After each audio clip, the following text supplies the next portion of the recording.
কত বছর 8তম খেলা চলে গেছে, আগামী বছর যেন আবার খেলতে পারেন সেই আশা ব্যক্ত করে আমি বলছি যে আমরা একই এলাকার ছেলে, একই এলাকার লোক, একই এলাকারই মানুষ।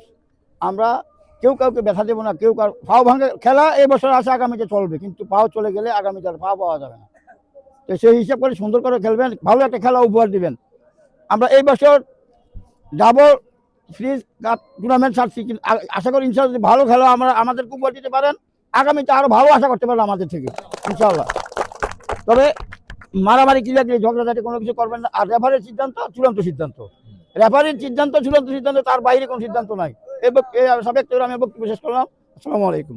সম্মানিত দর্শক এবং খেলোয়াড়বৃন্দ, আমি আন্তরিকভাবে দুঃখিত। আজকে আমাদের যে উপদেষ্টা কমিটি আছে এবং পরিচালনা কমিটি আছে, আমরা কাউকে আর বক্তব্যতে আনছি না, আমরা সরাসরি উদ্বোধনে চলে যাচ্ছি। সকলকে আন্তরিক সালাম, আসসালামু আলাইকুম। উদ্বোধনটা কেটা করবো? উদ্বোধন ব্যান্ডা সাহেব করব, ব্যান্ডা সাহেব করবো। ভাই করেন করেন। আপনি কথা কইবেন, সবার উদ্দেশ্যে কোন সমস্যা না, ধরেন কোন।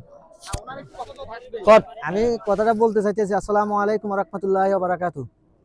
আমি জিনসার বাসিন, আমি সকল খেলোয়াড়দেরকে আন্তরিক ধন্যবাদ। আজকে আমাদের জিনসার যে খেলা অনুষ্ঠিত হবে ডবল ফ্রিজ কাপ, যারা এই উদ্বোধন করছেন, যারা এই আয়োজক নিচ্ছেন, তাদেরকে আমি ধন্যবাদ জানাই। পরবর্তীতে জানার উচিত হইলে আমরা যে খেলা চালাইছি, আমরা 3 জন রেফারি, আমাদের ভুল হইতে পারে মাঠে, কিন্তু সত্য হইলেও মাঠের কিছু নিয়ম আছে, মাঠের নিয়ম বলতে হবে। তাহলে মাঠের নিয়ম না বললে মাঠের আগে সমস্যা কিতা, স্যার আগে কইতে নাইলেন না অনিমন হয়েছে, পরে স্যারকে বদনামি, আর যারা খেলা যারা হেতাকে বদনামি। তাহলে মাঠের নিয়ম হলো খেলা হবে 9 সেট করি, 9 জন করি, 9 জন করে খেলা হবে। আমরা মাঠে নামছি আর আমরা একটা দাগ দিছি, ওই দাগের থেকে শুট করতে হবে। কোনো খেলোয়াড় মাঠে কোনো আওয়াজ দিতে পারবে না। কিপার আছেন তো, কিপারকে আমরা একটা দাগ দিছি, দোনো দিকে দাগ আছে, ওই দাগের থেকে আমরা এই ব্যাক শুট করব। আর আরেকটা জিনিস হলো আমাদের এখানে ব্যাক পাস আছে, ঠিক আছে। আর ডিতে কোনো থ্রু মারা হবে না, ঠিক আছে। ডিতে কোনো থ্রু নাই, তাহলে ফাউল। আর যেমনি বল ঢুকে এমনি গোল, কোনো আওয়াজ নাই।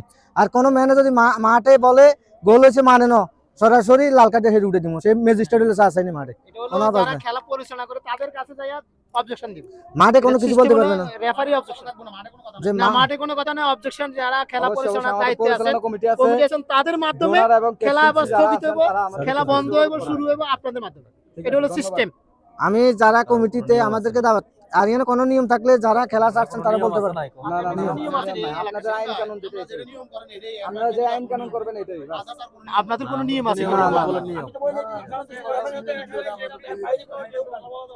আজকের যে নিয়ম হইব পুরো টুর্নামেন্টের নিয়মে শেষ হইব, ঠিক আছে, থ্যাংক ইউ। ওই নিয়মটা আপনারা কইরা দেন, যেটা আপনারা করবেন এটাই নিয়ম।